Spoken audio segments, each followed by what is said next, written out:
नमस्कार मित्रांनो. कालच्या व्हिडिओमध्ये आपण इन्व्हेस्टिंग संदर्भात आणि आयपीओ संदर्भात माहिती पाहिजे. आता काल जो व्हिडिओ बनवला होता त्याच्यामध्ये आयपीओचं इम्पॉर्टन्स मी तुम्हाला सांगितलं. आयपीओ चांगले सिलेक्ट कसे आयपीओ सिलेक्ट करायचे, त्यासाठी काय काय पॅरामीटर पाहायला पाहिजे, ही पूर्ण माहिती मी तुम्हाला सांगितली. बरोबर. आता आयपीओ मध्ये फायदा काय होतो, एक तर कंपनी लिस्टिंग झाल्या झाल्या जर आयपीओ मिळाला तर लिस्टिंग गेन पण मिळतो. नंबर 2, आयपीओ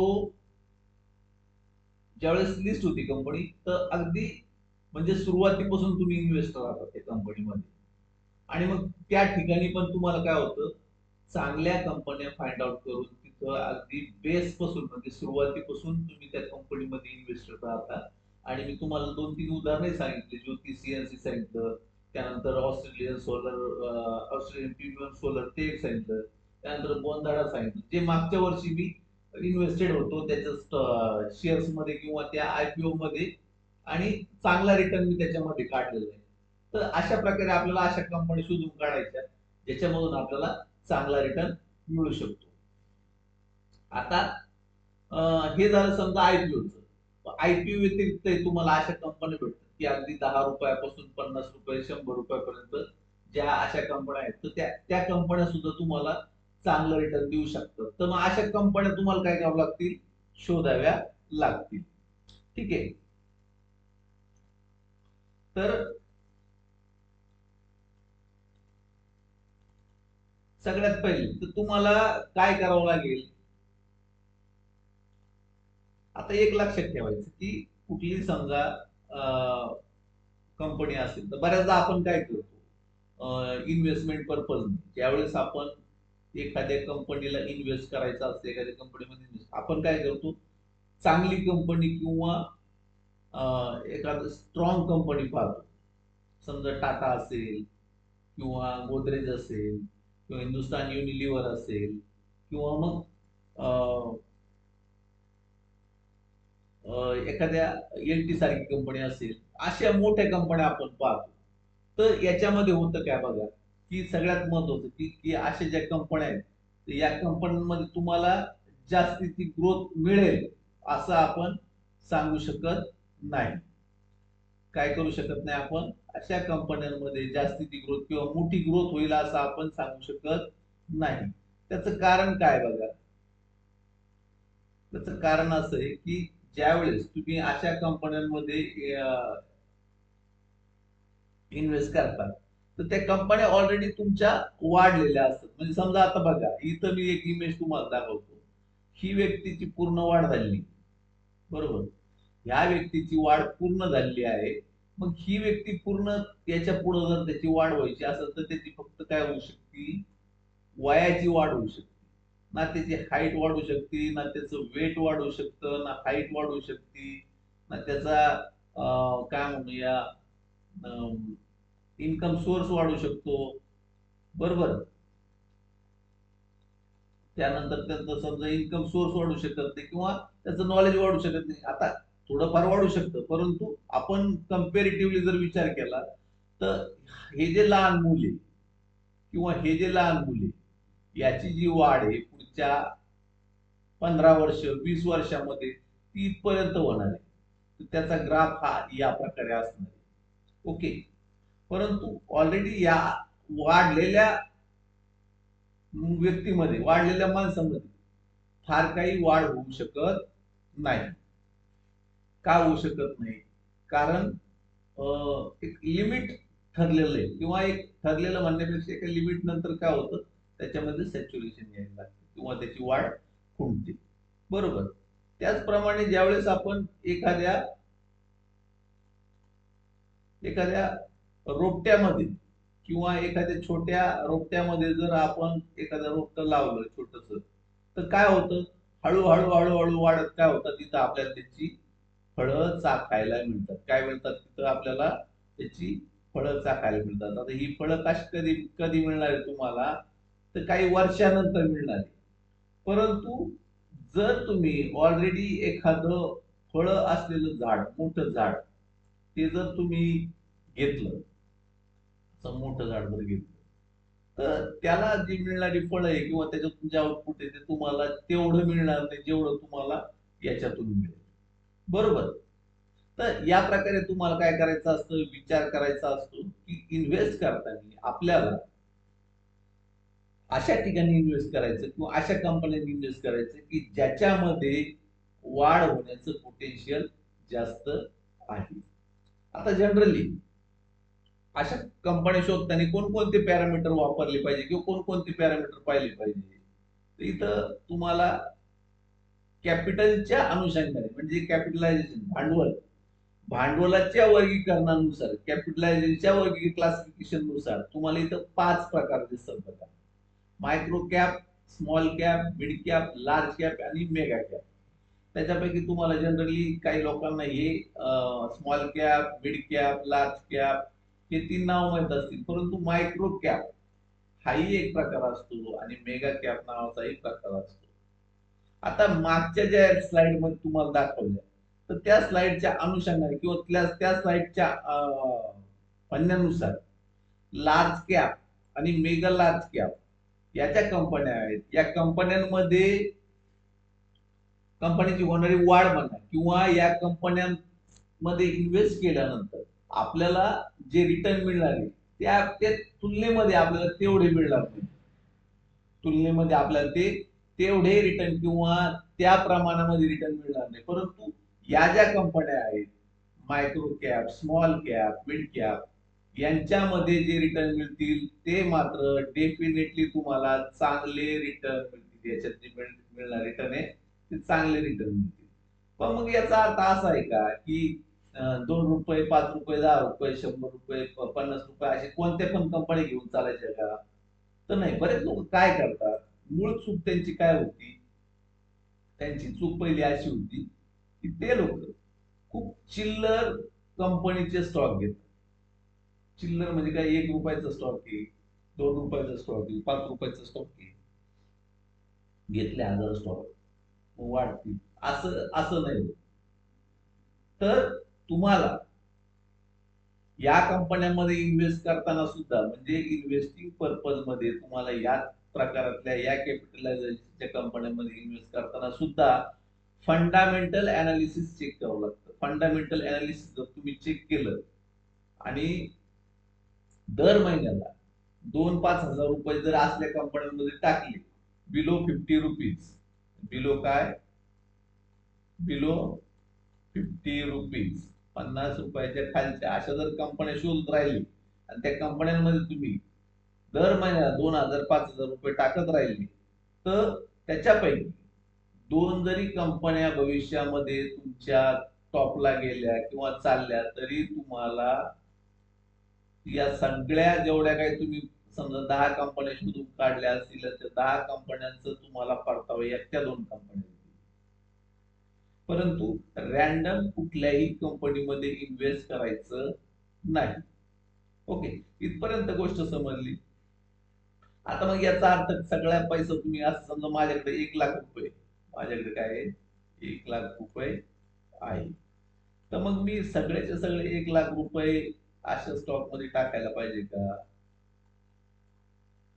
पाहिजे का? तर नाही.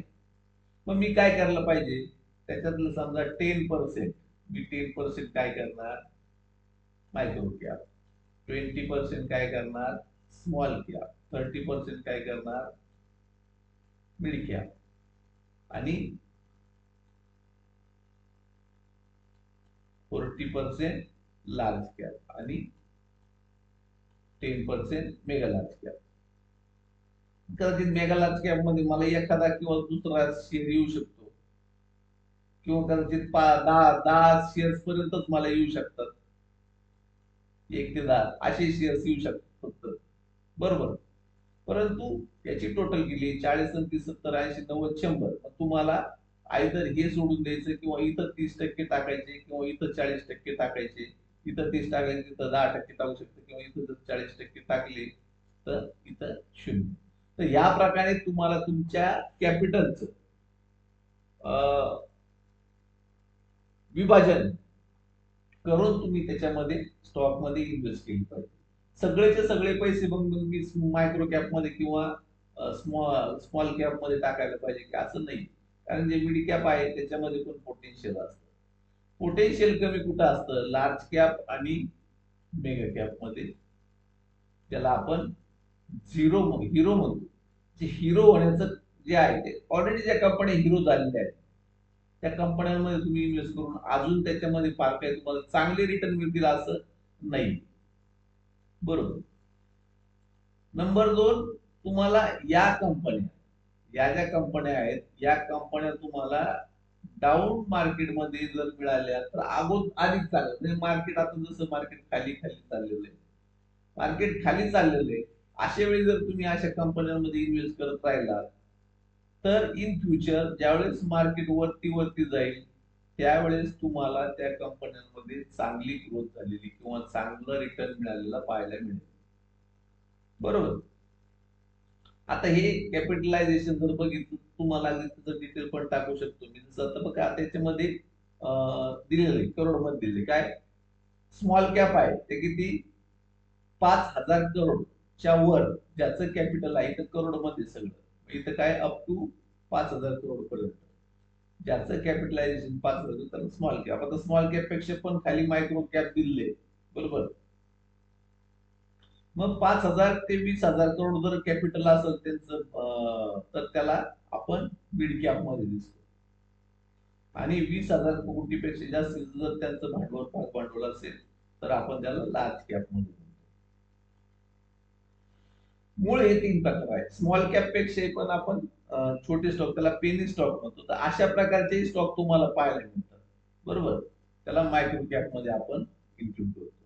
तर कॅपिटल हा त्याच्यामधला इश्यू नाही, कारण कॅपिटल तुम्हाला किती पाहिजे ते समजा आपण त्याच्यामध्ये डिसाईड करू शकतो की कोणत्या प्रकारचं किंवा कुठलं कॅपिटल त्याच्यामध्ये तुम्ही तर मग अशा ज्या कंपन्या आहेत सगळ्यात पहिले तुम्हाला काय करायचंय, स्मॉल कॅप कंपन्या आहेत किंवा मायक्रो कॅप कंपन्या आहेत, मिड कॅप कंपन्या आहेत, अशा कंपन्या पाहिजे की ज्या प्रॉफिट ग्रोथ करतायत. बरोबर. आपण काय म्हणतो, पळणाऱ्या घोड्यावरती पैसे लावले पाहिजे. बरोबर. जर प्रॉफिट तुमचा असं वर वर वर वर चाललेला आहे तर त्या कंपन्या डेफिनेटली काय करणार, एक ना एक दिवस तुम्हाला त्याच्यामध्ये चांगले रिटर्न द्याल. म्हणजे जर त्यांचा प्रॉफिट वाढत चालला दरवर्षी थोडा थोडा का होईना, अशा कंपन्या तुम्हाला चांगले रिटर्न तुम्हाला भविष्यात देऊ शकतात. म्हणून सगळ्यात पहिले क्रायटेरिया काय ठेवायचं तुमचा, की ज्या कंपन्या small cap, micro cap, mid cap अशा ज्या कंपन्या आहेत 3 प्रकार पहिले, त्याच्यामध्ये अशा कंपन्या पाहिजे की ज्या कंपन्या प्रॉफिट जनरेट करत आहेत दरवर्षी, इयर ऑन इयर. दरवर्षी या कंपन्या काय करतात, प्रॉफिट जनरेट करत आहेत. मग जर तुम्हाला अशा प्रकारच्या कंपन्या मिळाल्या की ज्या कंपन्या तुम्हाला दरवर्षी प्रॉफिट जनरेट करतायत तर तुम्हाला अशा कंपन्यामध्ये तुम्ही काय करू शकता, इन्व्हेस्ट करू शकता. बरोबर. आता याच्यामध्ये दुसरा काय क्रायटेरिया असायला पाहिजे. आता दुसरा क्रायटेरिया आहे तो रेव्हेन्यू. म्हणजे कंपनीचा रेव्हेन्यू काय होतोय असा वाढतोय. रेव्हेन्यू म्हणजे काय, विक्री किंवा त्यांचे सेल्स किती. रेव्हेन्यू म्हणजे काय थोडक्यात सेल्स.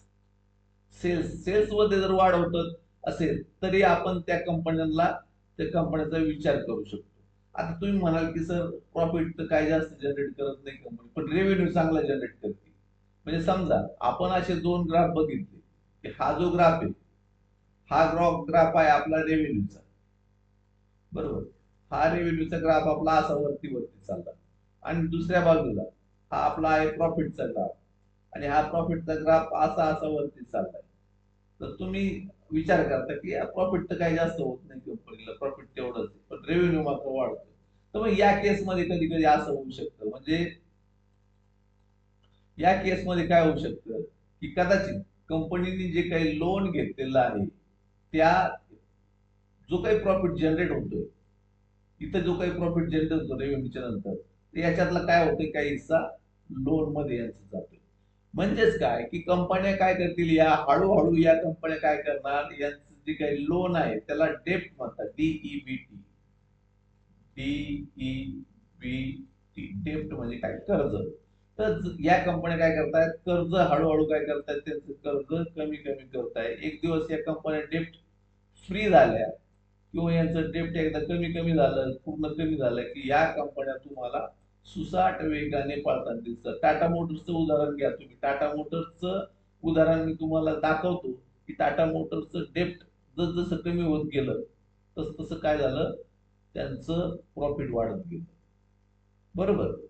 हायर डेप्थ त्याच्या साईडला होतं. तर मग हे पण तुम्हाला लक्षात यायला पाहिजे की कुठल्या कंपन्या अशा आहेत की ज्या कंपन्या डेप्थ कमी करत आहेत. मग डेप्थ इम्पॉर्टंट काय आहे, कारण हा जो हे जे डेप्थ आहे हे डेप्थ कंपन्यांच्या प्रॉफिटचा बराचसा भाग खात असतं. काय करतं ते, कंपन्यांचा जो काही प्रॉफिट होतो त्या प्रॉफिट मधला बराचसा भाग या कंपन्यांना खात असत. मग जर अशी कंपनी जर असेल large cap, mid cap, micro cap मध्ये की ज्या कंपनीवरती डेप्ट बिलकुलच नाही, तर अशा कंपन्या पण आपण काय करू शकतो, चूज करू शकतो.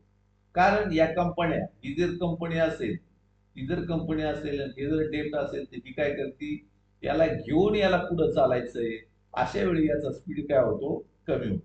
म्हणून जर डेप्ट फ्री असेल तर अजूनही चांगलं. परंतु जर कंपनी चांगला रेव्हेन्यू जनरेट करते याचा अर्थ काय होतो की त्यांना जो प्रॉफिट होतो त्या प्रॉफिटचा बराचसा भाग ते काय करतात, इन्स्टॉलमेंट भरतात कर्जाचं, प्लस इंटरेस्ट भरतात. इंटरेस्ट प्लस इन्स्टॉलमेंट, म्हणून त्यांचा काय होतो, प्रॉफिट तुम्हाला कमी दिसतो. बरोबर. मग हे पण पॅरामीटर बघायचं. समजा एखादी कंपनी आहे तर तिचं डेप्ट काय होतंय, कमी कमी होते. काय होतंय, डेप्ट कमी कमी होते. मग अशी जर कंपनी असेल तर समजून जायचं की अशा प्रकारच्या कंपनीमध्ये तुम्हाला लॉंग टर्म साठी आपण काय करू शकतो, इन्व्हेस्ट करू शकतो. बरोबर. तर मग हे तुमच्या हे छोटे छोटे पॉईंट आहे. त्यानंतर जो पॉईंट आहे तो आहे प्रमोटर होल्डिंग. आता हे प्रमोटर होल्डिंग, हाय प्रमोटर होल्डिंग. आता प्रमोटर होल्डिंग म्हणजे काय हे तुम्हाला मी सांगेल. प्रमोटर म्हणजे थोडक्यात काय की ज्यांनी त्याच्यामध्ये पैसे गुंतवलेले आहेत, मूळ मालक म्हणू आपण, मालक किंवा त्या मालकांचा ग्रुप म्हणून, त्यांना म्हणतात प्रमोटर. तर हे जे प्रमोटर आहे तर हे प्रमोटर या स्टॉक मध्ये किती टक्के आहे, म्हणजे जेवढे जास्त प्रमोटर असतील, प्रमोटरची संख्या पर्सेंटेज वाईज जर जास्त असेल तर तेवढं तुम्हाला काय होतं, त्याच्यामध्ये त्या कंपनीला चांगलं पोटेन्शियल असतं. आता का सांगतो, समजा आता समजा उदाहरण देतो तुम्हाला मी. आता समजा 100 रुपये प्रॉफिट झाला किंवा आपण 100 करोड म्हणू, 100 करोड, 100 करोड प्रॉफिट झाला. आता एखाद्या कंपनीमध्ये 50% प्रमोटर आहे. किती टक्के आहे, 50% प्रमोटर आहे. आणि उरलेले 50%, मग उरलेल्यामध्ये बरेचसे असतात, ते तुम्हाला डिटेल्स मध्ये सांगेल. उरले तुमच्या माझ्यासारखे असतात, त्याबरोबर कोण कोण असतं, बँका असतात, म्युच्युअल फंड असतात, त्यानंतर इन्शुरन्स कंपन्या असतात. असे सगळे लोक, FIID असतात, फॉरेन इन्व्हेस्टर, डोमेस्टिक इन्व्हेस्टर असतात, फॉरेन इन्व्हेस्टर असतात. हे सगळ्यांनी मिळून 50%. बरोबर. आता इथं पी म्हणूया प्रमोटर, आणि इथं काय म्हणूया, ओ म्हणूया, म्हणजे आदर सगळे. आता बघा, हा जो 100 कोटीचा प्रॉफिट झाला याच्यामधले 50 कोटी रुपये कुणाला भेटणार आहे, 50 करोड मालकाला भेटणार आहे. आणि उरलेले 50 करोड या सगळ्या लोकांना भेटणार आहे. बरोबर. आता सेम उदाहरण आपण बघूया. आता इथं पी तसंच कॉन्स्टंट ठेवतो मी. प्रमोटरची होल्डिंग किती आहे, 80%. आणि इथं कोण आहे, बाकीचे उरलेले 20%. मग आता इथं काय होणार आहे, यांना जो 100 करोड, इथं 100 करोड प्रॉफिट कॉन्स्टंट घेऊया आपण. 100 करोड जो प्रॉफिट आहे त्यात 80 करोड कोणाला भेटणार आहे, मालकाला भेटणार आहे. 20 करोड कोणाला भेटणार आहे, आदर लोकांना, तुमच्या माझ्यासारखे. मग आता याच्यामध्ये काय होतं, यांचा शेअर्स, म्हणजे यांची भाग भांडवल, यांचं भागीदारी जेवढी जास्त असेल तेवढे हे लोक काय करतात, जास्त पोटेन्शियली काम करतात. म्हणजे बऱ्याचदा तर तुम्हाला प्रमोटरवर सेपरेट मी व्हिडिओ बनवेल. त्याच्यावर तुम्हाला कळेल की प्रमोटरचं व्हॅल्युएशन म्हणजे महत्व काय असतं, तुम्हाला कशा कशा प्रकारे चेक करायचं, त्यांचे जे पोझिशन झालेले चेक कशा करायच्या, त्याच्यावरून काय निष्कर्ष काढायचे, हे सगळं सांगेल. पण जर यांची जर भाग भांडवल जास्त असेल तर होतं काय की समजा लॉस झाला, आपण असं म्हणू की लॉस झाला, तर लॉस झाला तरी 80% लॉस कुणाचा होणार? प्रमोटरचा. आणि 20% लॉस कुणाचा होणार? अदर लोकांचा. मग हे लोक काय करतात? हे लोक कंपनीच्या ग्रोथसाठी जास्तीत जास्त महत्व देतात. समजा एखादी कंपनी अशी त्याच्यामध्ये 20% प्रमोटर आहे आणि 80% अदर लोक आहे. या केसमध्ये काय होतं की ते लोक, आता या 20% मध्ये सगळे एकच जण असेल नाही, समजा या 20% मध्ये 10 लोक असतील तर त्यांचं किती 2% शेअर झालं. फक्त 2% साठी हे लोक 80% लोकांसाठी काम करत बसणार नाही. बरोबर. मग हा जो 2% वाला आहे हा काय करणार? 80% लोकांसाठी काम करणार नाही. मग जेवढी संख्या प्रमोटरची जास्त असतील तेवढं काय होतं? हे लोक कंपनीच्या ग्रोथसाठी जास्त लक्ष देतात. म्हणून काय करायचं की अशा पण कंपन्या बघायच्या ज्यांचं प्रमोटर होल्डिंग चांगलं आहे.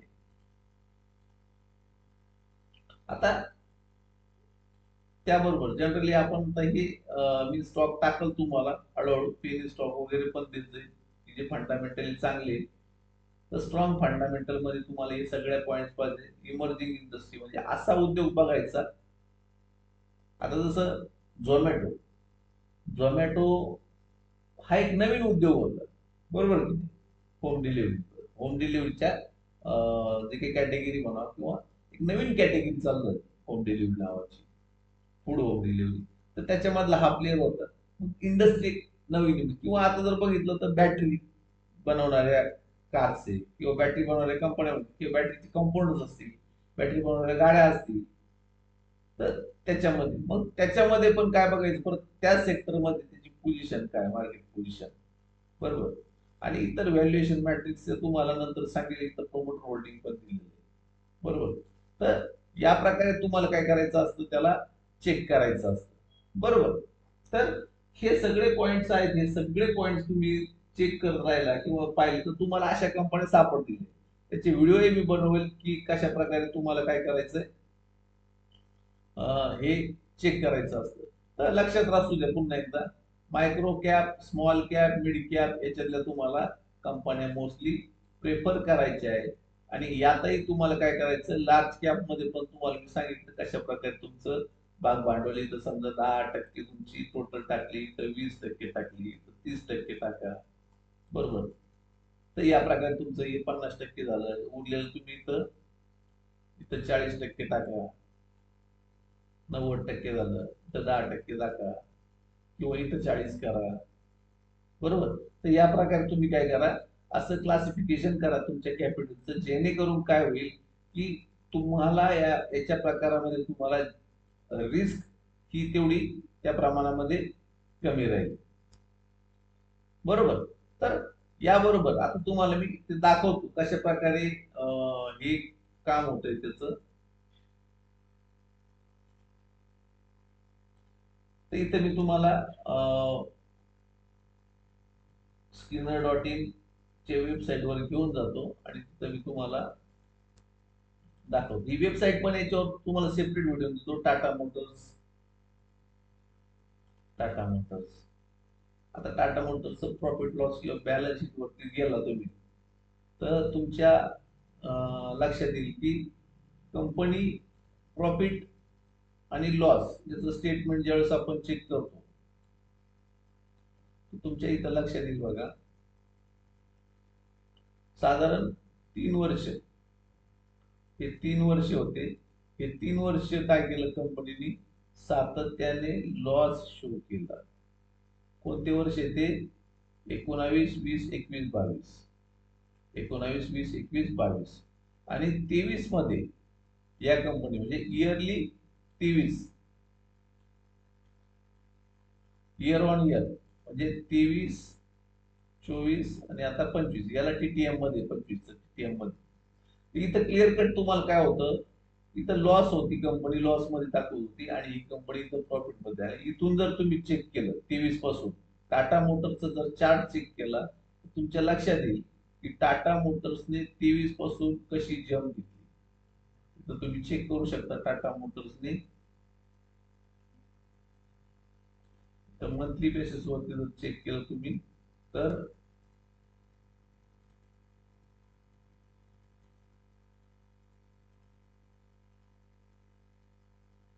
5 वर्षाचा चार्ट लावला तुमच्या इथं लक्षात येईल बघा की इथं तुम्हाला 2023 दिसतं आणि 2023 मध्ये जशी कंपनी लॉस मधून प्रॉफिट मध्ये आली तशी कंपनीची एक मोठी स्विंग घेतली आणि 2024 म्हणजे 23-24 इथं जर तुम्ही चेक केलं तर ही प्राइस होती 400 रुपये आणि इथं जर बघितलं की प्राइस ऑलमोस्ट 1100 रुपये होती. म्हणजे एका वर्षात कंपनी तिप्पट गेली. तर हे तुम्हाला छोटे छोटे पॉइंट्स असतात की तुम्ही कशा प्रकारे त्याच्यामध्ये टॅकल करायचं असतं अशा कंपन्यांना. त्याबरोबर मी तिथं तुम्हाला इथं इन्व्हेस्टर जर ग्राफ दाखवला तर इन्व्हेस्टर आता ही टाटा हा काय ग्रुप आहे त्याच्यामुळे इथं तुम्हाला हे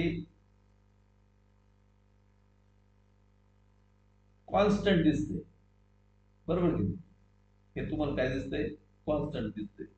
परंतु तुम्हाला अशाही कंपन्या पाहायला मिळतील की ज्या कंपन्यांमध्ये हायर प्रोमोटर होल्डिंग इथं तुम्ही त्याला चेकही करू शकता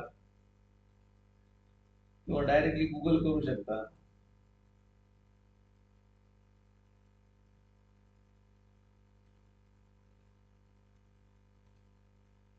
हाय प्रमोटर होल्डिंग स्टॉक इथं जर चेक केलं तर इथं तुम्ही प्रमोटर होल्डिंग आहे बघितलंय तर याच्यावरती जर चेक केलं तर 90% हरियाणा फायनान्स. मग आता काय करायचं ही कंपनी मार्केट कॅपिटलायझेशन पण स्मॉल कॅप मध्ये मिळते कंपनीची किंमत पण कमी आहे. मग एक काय होतं इथं या कंपनीचे प्रमोटर होल्डिंग चांगली आहे बरोबर. मग एक गोष्ट तुम्हाला इथं क्लिअर झाली की हा ठीक आहे आता या कंपनीने काय केलं लिस्टेड केलं सॉर्ट आउट केलं बरोबर. त्याच्यानंतर इथं तुम्हाला किर्लोस्कर ऑइल इंजिन इथं याची नवीन म्हणजे 100% त्यांची हिस्सेदारी बरोबर किर्लोस्कर ऑइल इंजिन मध्ये कंपनी कुठली किर्लोस्कर ऑइल इंजिन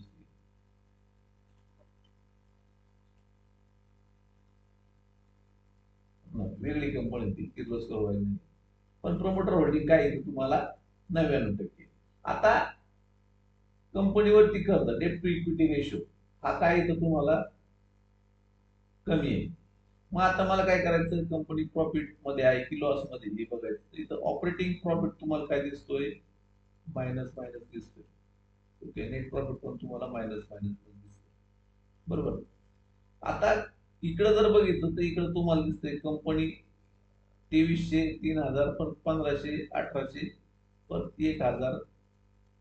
कंपनीचा सेल्स कॉन्स्टंट नाही वर जातोय खाली जातोय बरोबर ठीक आहे. आता काही कन्सेप्ट तुम्हाला लगेच कळणार नाही इन्व्हेस्टर मध्ये जर आले तुम्ही तर 99% कोण आहे तिथं तुम्हाला मूळ मालक आहेत आणि पब्लिक 1%च्या आसपास याप्रमाणे याचं वर्गीकरण आहे. जर कंपनी हीच कंपनी जर प्रॉफिट जनरेट करतो भले थोडा थोडा असेल तरी आपण काय केलं त्याचं त्याच्यामध्ये तुम्हाला पोटेन्शियल शो झाला असतं. परंतु अशा कंपन्या मात्र तुम्हाला रिटर्नही चांगले देतात. इथं जर बघितलं तर साधारण ही कंपनी कितीला होती 200 रुपयाला 200 रुपयावरून ही कंपनी कुठे गेली 500 रुपयापर्यंत गेली म्हणजे डबलच्या आसपास तुम्हाला त्याच्यामध्ये गेन झालेली दिसतो बरोबर. अजून जर बघितलं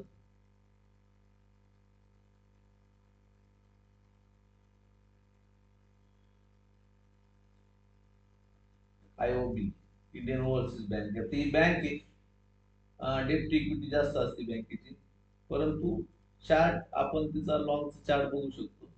मग अशा कंपन्यांमध्ये पण तुम्ही काय करू शकता इन्व्हेस्टेड राहू शकता ज्या कंपन्या तुम्हाला लोअर लेवलला ज्यावेळेस ते मिळतात तर त्या बेटर असतात. इथं जर आपण 5 वर्ष चार्ट बघितला तर 20 रुपयाचा स्टॉक कुठे गेला 70 रुपयावरती गेला होता. तर हे तुम्हाला हे पण सांगेल मी की अशा कंपन्या तुम्हाला मिळाल्यानंतर तुम्हाला कोणत्या कंडिशन मध्ये तुम्हाला तिथे एंटर करायचंय आणि किती वर्ष 1.5 वर्ष जसं मी सांगितलं मंथली चार्ट वरती जसं स्विंग ट्रेडिंगच्या प्रकारामध्ये आहे मंथली चार्ट वरती तर अशा कंपन्यांमध्ये तुम्ही इन्व्हेस्टेड राहू शकता, ठेवू शकता. तुम्हाला काही अडचण असली मला व्हॉट्सअप करा. तुमचे मेसेज खूप महत्वाचे असतात. तुम्ही जसं सांगत जाल तसं तसं काय होईल त्याच्यामध्ये मी चेंजेस करत जाईल. ठीक आहे.